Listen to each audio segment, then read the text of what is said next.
नमस्कार दोस्तों, चैनल को सब्सक्राइब करना न भूलें। पश्चिम बंगाल की लड़ाई कोर्ट तक पहुंच गई है और इसका परिणाम क्या होगा वो तो भविष्य जानता है, क्योंकि जनता तो जानती नहीं। जनता ने अपना फैसला सुना दिया है, लेकिन जिस तरह से चीटिंग का आरोप लगा रही है टीएमसी, उसका परिणाम कोर्ट बताएगा और उसके बाद कोर्ट का परिणाम से अगर संतोषजनक अगर रिजल्ट नहीं आया, जजमेंट नहीं आया, যদি কলকাতা হাইকোর্টের মধ্যে ममता बनर्जी आगे क्या कदम उठाएगी, না থাকে, আমাদের কোনো आने वाला প্রোটেকশন না থাকে, भविष्य সারা तय বাংলায় কি হচ্ছে करेगा। সেটা দেখুন। देश भी কি देखेगा হয়েছে সেটা তো আপনারা कि आखिर দেখেছেন। पश्चिम এটা बंगाल তো में অস্বীকার করতে পারবেন না। चुनाव में धांधली এরা পিসফুলি তো हिंसा আসতে পারেননি, আমিও পিসফুলি বেরোতে পারিনি। আজকে আমাকে এখানে TMC বসে को क्या 10 मिला, মিনিট ধরে আমাকে क्या TMC दोबारा শ্বাস প্রশ্বাস নিতে হয়েছে। আপনাদের সামনেই হয়েছে না, पश्चिम बंगाल में आ पाएगी, কোনোদিন এরকম সিচুয়েশন अपने হয়েছে?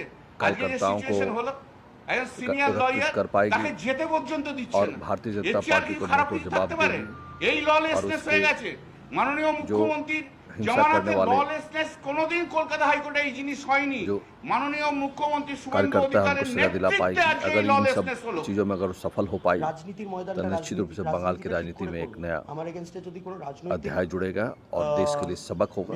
किसी भी राज्य में चुनाव के बाद हिंसा न हो, लोग डरेंगे, भयभीत रहेंगे और एक नया मैसेज देश को जाएगा। আমার যেটা আইডিওলজি আমরা এ করে বসবো, অপরপক্ষে বসবো, নিজেদের দুজনের আইডিওলজি নিয়ে আমরা ডিসকাশন করব। সেই রকম রাজনৈতিক লড়াইটা আমিও চাই, কিন্তু এই নোংরামিটা এবারে বন্ধ করা উচিত।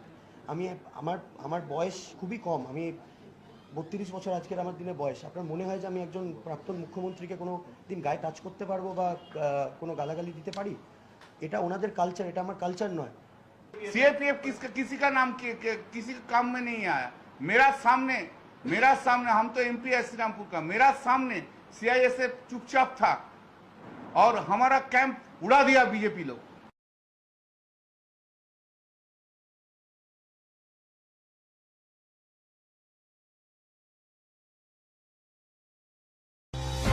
খবরের আড়াল থেকে আসল খবর খুঁজে বার করা সহজ নয়। রথী মহারথীদের মনের কথা বোঝা সহজ নয়। ঠান্ডা মাথায় কার্যকারণ বিশ্লেষণ করা সহজ নয়। শোরগোলের মাঝে দাঁড়িয়ে সত্যি কথা বলাটা সহজ নয়। কিছু কিছু প্রশ্ন না তুললেই নয়, কিছু কিছু কথা না বললেই নয়। সোম থেকে শনি রাত 8:45 TV9 বাংলায়। রাজনীতির রংবাজিতে 24 বছর না, রং দেখে খবর আমি করি না। কিং হোক